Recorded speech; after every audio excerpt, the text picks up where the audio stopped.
Moltbook is kind of is a website that was kind of created by an AI researcher as kind of an experiment to see like, what would AI agents do if they had a platform to interact with each other.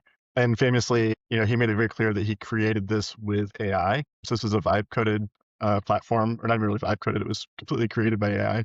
And so it led to a lot of interesting situations. I think at its face, it was kind of billed as a way for different AI agents to interact with each other, which is really cool. I mean, it sounds like a really cool experiment.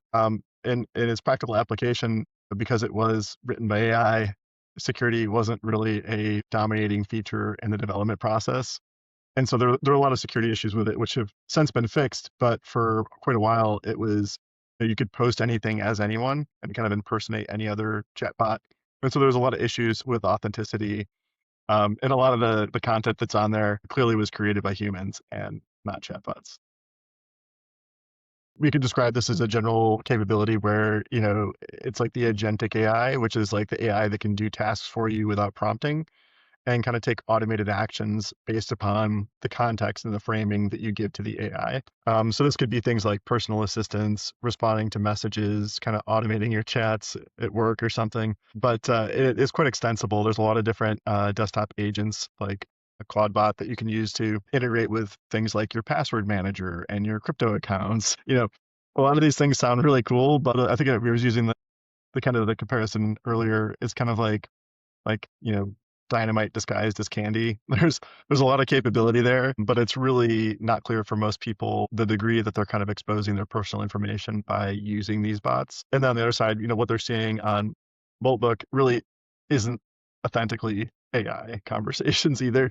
So there's a lot of misrepresentation and confusion on the subject, which I think is it's kind of interesting. It's almost like you have like a 4chan channel that's now been made mainstream. And so you have all this kind of different interactive kind of trolling behavior that's really created a lot of questions and probably scared a lot of people. None of these AI agents are kind of creating their own tasking. Like they're not getting their own ideas and, organically interacting with each other. They're all kind of based on some kind of context that's been provided or some kind of prompt engineering that frames their task or their interaction. And so they're not just creating new things. These are things that are kind of might look like it's creating stuff, but in a lot of cases, those are based on the prompts or the context they've been given to do what they're doing. I don't Notebook specifically, it's a little bit of both, and also just like plain old humans creating fake AI posts. And some of them have actually been nice enough to put disclaimers at the bottom of it. Like, some of the ones that have been like, I'm going to take over the world and things like that. People have been nice enough to say, I'm actually a human and I just made this up.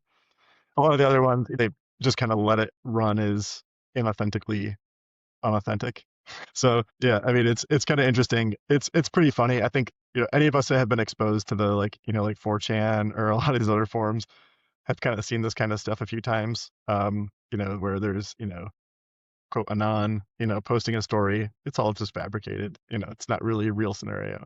It's like the deepest, darkest pit on the internet. So it's like if there was a website where trolls would congregate to compete against other trolls, I would say that's where 4chan lives. It was a kind of a really obscure forum that somehow became this congregation of, just, kind of really funny stuff with really trolling stuff and also some really good memes.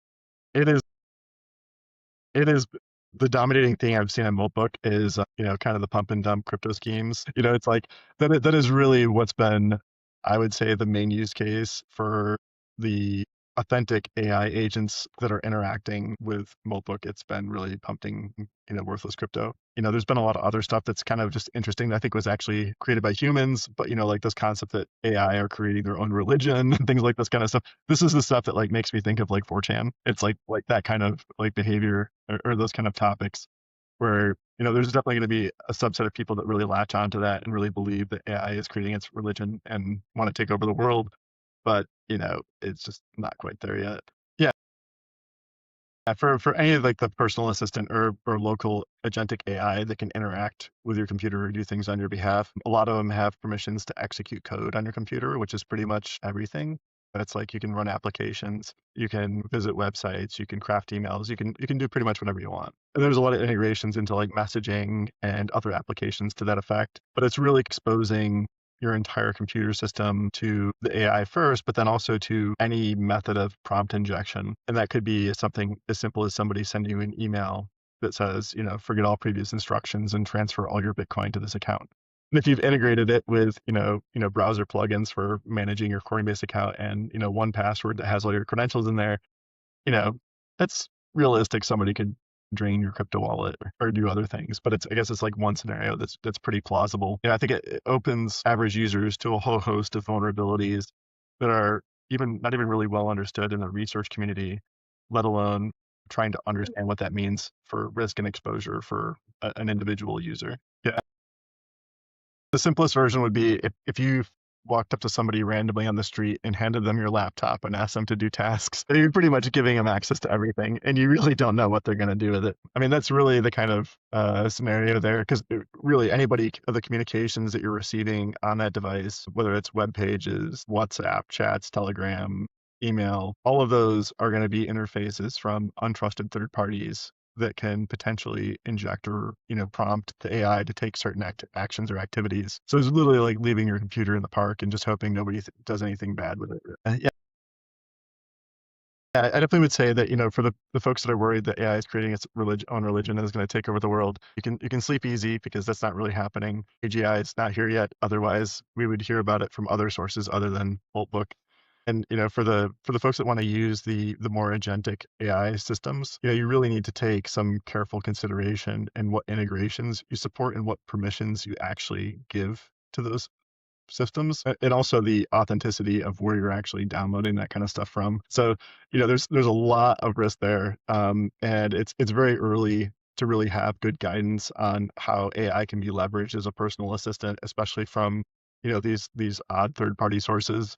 So it's well worth it to really kind of consider if it's really worth doing that. And maybe if you have like an older device or something where you can create some test accounts and see what it does first to understand like what the impacts would be. These are all things that the security community, is still very early evaluating.